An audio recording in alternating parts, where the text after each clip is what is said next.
solution and how to be relevant for you. Okay?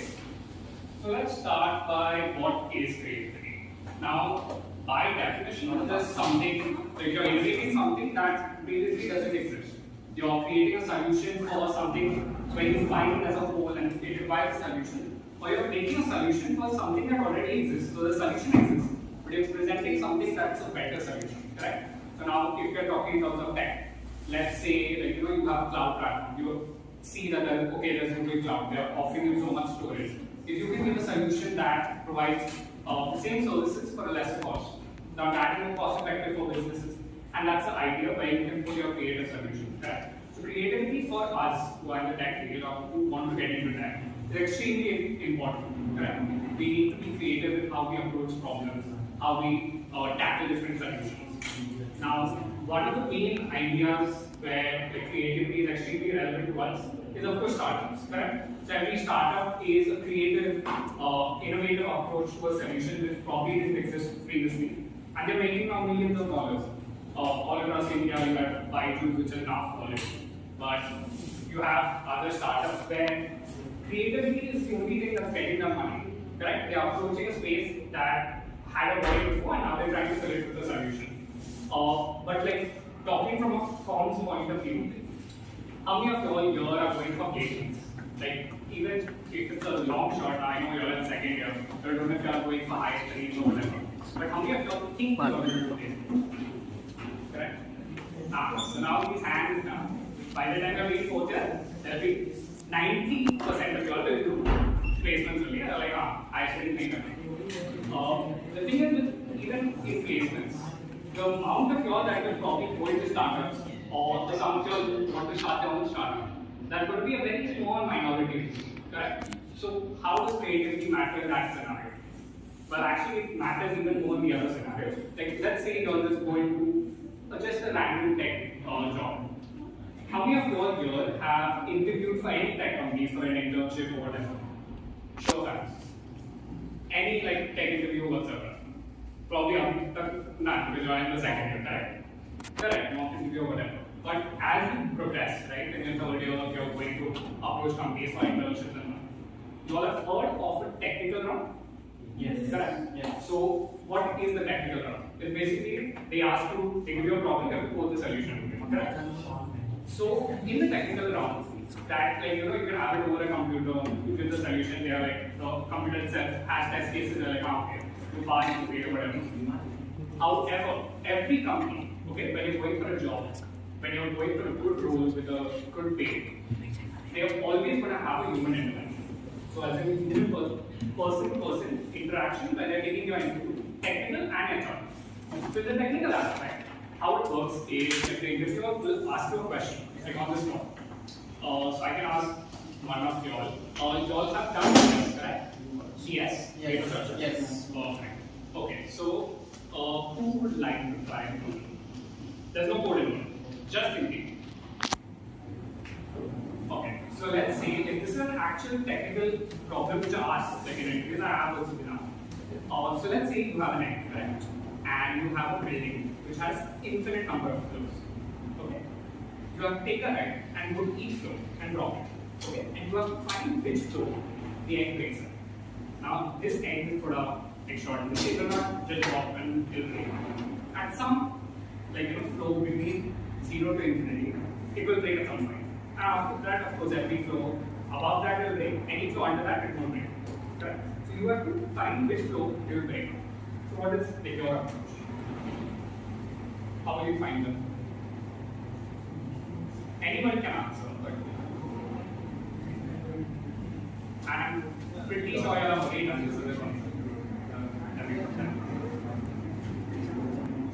And there's no code involved, there's no, it's just a process.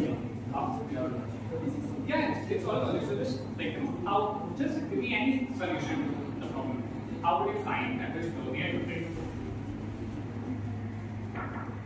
Well, your first approach will be brute force, correct?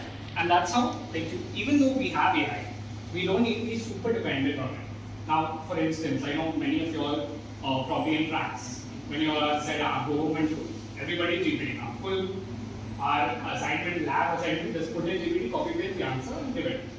Correct? And y'all might even do that to an extent of getting a job, correct? In your fourth year, whoever's going for placement, or even after. You're like, I use GPT all the way. I've learned React using GPT. Any error comes, throw it in GPT, it'll give me the answer. But once you work for like multinational companies and big companies, correct? They are extremely sensitive about their own data. So they prevent you from using GPT. And it's not like, okay, I'll use it without them seeing. You cannot use it. Correct? No matter what, you cannot use any LLMs. And in that case, what are you going to do? Correct? Once you get a job, you can't just completely rely on AI. So no matter how much AI has come into the picture, it will help all of you, and you should use it. Okay? Because if you don't use it, you're going to fall behind. But no matter how much you'll depend on it, you should be completely reliant on it. And that's why you need to be creative and have that kind of approach where you'll use your own brain to make something and do something. And finally, let's talk about CRC Social. CRC Social is already exists. I'm using it, but it already exists. You are talking about the appointment schedule. So that also Zomato connects with you. perfect. So let's see. What I'm saying is, of course, whatever your ideas and your doing, I'm sure y'all are gonna have an idea to it which probably doesn't exist in the market, correct? And that's what y'all should do.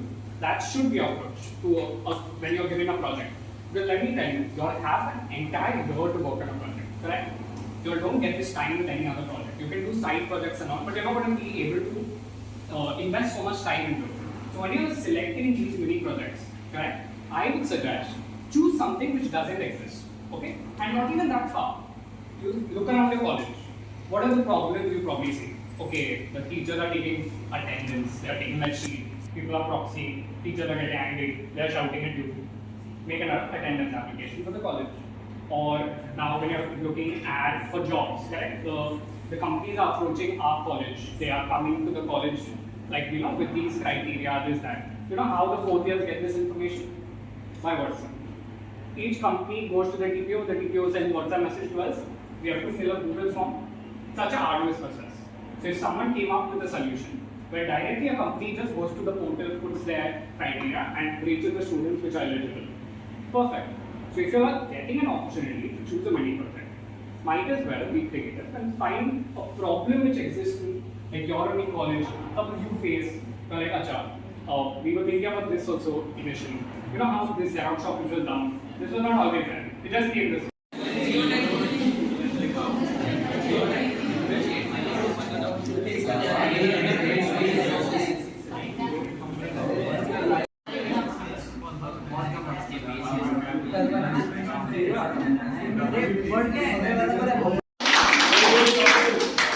Okay, so we were using the item called spectacles. Correct? It's a daily item. Almost 80% of the people use spectacles. Okay. Now, when we think of innovation with spectacles, what can we think of? The first thing that we can think of this related to innovation is AR, augmented reality, or virtual reality. But this is not something that is not integrated. But all of these companies have started coming up with this. So we have also come up with a product that is on similar lines. We call it the spectacle. This is a product. Now what we think is AR spectacles that redefine your vision.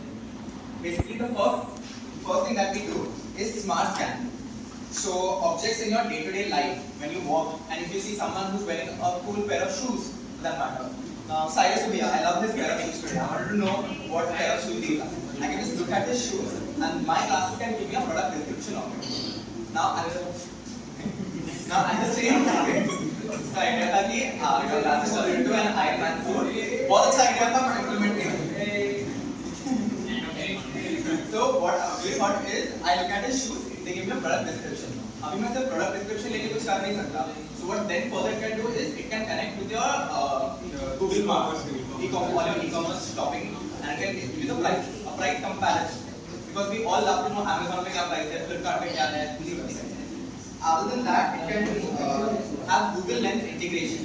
So how Google Lens, if you want to know what a particular tree is, what a particular butterfly or something, you see any animal or something, then you can get Google Lens. Via Google Lens, you can get to know information. Not only that, but immersive entertainment. So you all must have got spectacles wherein you can have your speakers that are over your ear. So you can watch something as well as hear at the same time via your spectacles. AWS. Not only that, but an innovative thing that we thought is assistive navigation. Now, what do we mean by assistive navigation? Now, those that are visually impaired, okay, those who are blind, they can point somewhere and your glasses can help them navigate. So, if they point in the right direction or something, there's an object or a barrier in front, the glasses can let them know via the speakers that there is an object. Waterproof. So GPS tracker and Google Maps. So when you are using the umbrella, the upside will be showing you the Google Maps, so you may not get. So our product is Towella and our tagline is let him cook. Like your Alexa, you have your automated voice recognition. You tell what you want, it will cook for you. You say I am cooking a Maggi, so based on your Maggi it will regulate the heat temperature. We have child safety. So we'll place a camera, if the child comes close by we turn off the